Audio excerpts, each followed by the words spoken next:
Do you celebrate birthdays for people who have passed on and left us here on earth to go be wherever it is people go when they pass away?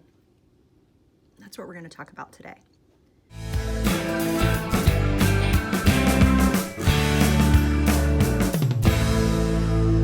Hey, my name's Misty, if we haven't met before, and I am a manifesting coach. And I thought that I would not talk about my grandmother this year on her birthday, but I got what I consider to be a sign that I was supposed to share a story about her this year, as hard as it is for me to communicate this with you, because I have such love and gratitude for her, and I miss her so much. And every day I wish that I could talk to her and ask her questions, especially in this new career after being in the same industry for 25 years, switching gears the last couple years and following in her footsteps, teaching people how to control their minds and how to get what they want in their life by manifesting, and how to control your thoughts. I wish that she was here, because I didn't ask all those questions when she was here the first time. So I'm going to go way back to when I was a little bitty girl and not knowing what she was teaching, but listening to the things that she trained us to think and say. And one of them is that prior to us changing her name, we called her grandmother. And we would go to her house, and she had all these rules, like we weren't allowed to cry. If we had to cry, we had to go to the cry room and we could get it out, but we weren't allowed to disturb everyone else's day. You know, she had a way of putting the negativity in its place. And nobody wanted to stay in the cry room all day by themselves. So as soon as you finished throwing your temper tantrum, you'd clean yourself up and you'd come out and you'd be like, okay, I'm ready to play. And then she would be like welcoming you back to the group of other grandchildren, or it could just be you and her, and she would welcome you back, and your whole attitude would change. And so I learned how to do that from a very young age, about how to correct my attitude and how to get rid of negativity. I learned that from my grandmother.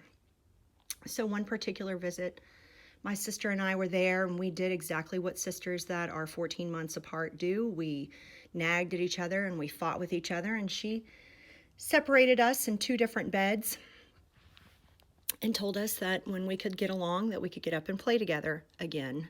And it took a long time. We probably fell asleep. I couldn't have been any more than 4 years old, and my sister either 2.5 or 3, depending on the time of the year that it was.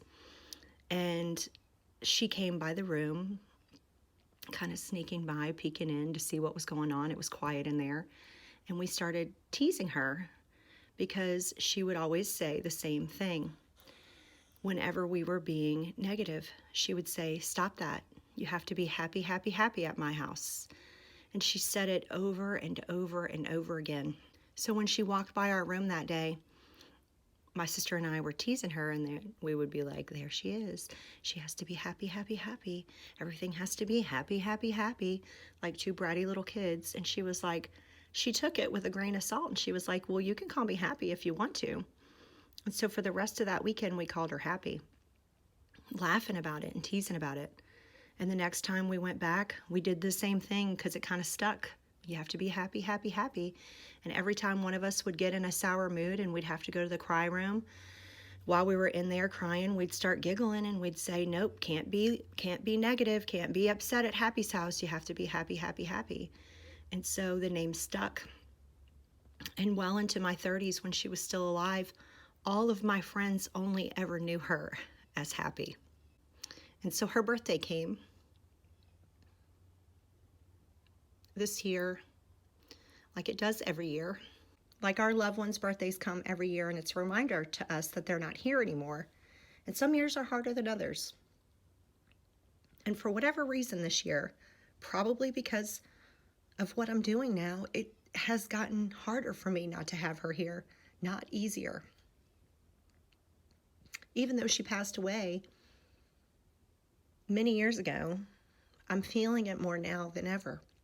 So Mardi Gras is my favorite time of the year, and I love Mardi Gras, and her birthday usually fell around Mardi Gras, and maybe that's one of the reasons why for the last 10, 15 years I've been celebrating even more, almost as a distraction to not think about her or her birthday during that time.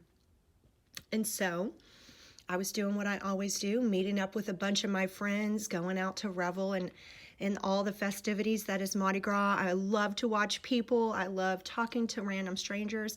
And all my friends say that I never met a stranger, and that's true.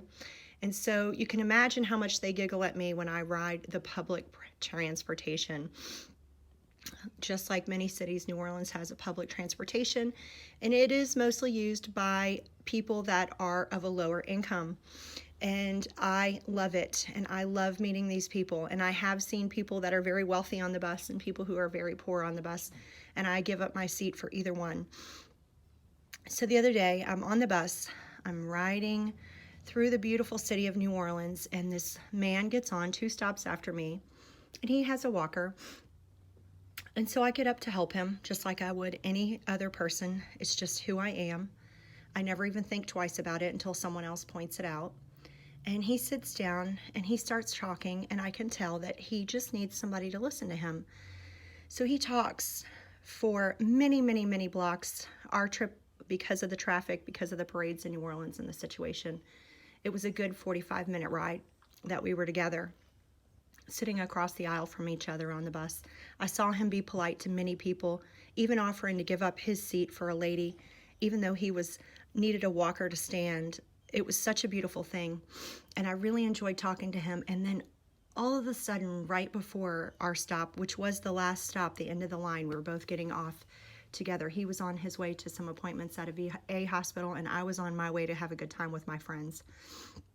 The bus driver announced that this was going to be the last bus down there, and that if you had any business, you needed to take care of it quickly, because the buses on the way back down to where we lived are going to be cutting off shortly. And he was just like, you just got to make the best of it. I'll get there when I get there. I'm just going to be happy, happy, happy. And when he said that, it triggered something in me, that my grandmother is here. She's always with me. She's constantly reminding me to do the right thing. And so it was with great pleasure that I got off the bus with my new friend, Mr. John, and called and ordered him a lift so that he could hurry up and make it to his appointment, and then get him back down to the part of town that we live in that was going to be blocked off because of all the parades and all the fun and all the festivities. I mean, it cost me $8 to make his day, and he has no idea how much he made my day by reminding me that my grandmother, my happy, is always there for me. So in honor of somebody that is celebrating a heavenly birthday in your world, I just want to remind you that we're not promised tomorrow, and to have all the conversations that you want to have now, as hard as some of them may be, and just enjoy every day. And if you need to put yourself in the cry room for a few minutes, just to step away from the negativity and recalculate yourself, get yourself together, and then come out and remember to be happy, happy, happy. And until tomorrow, happy manifesting.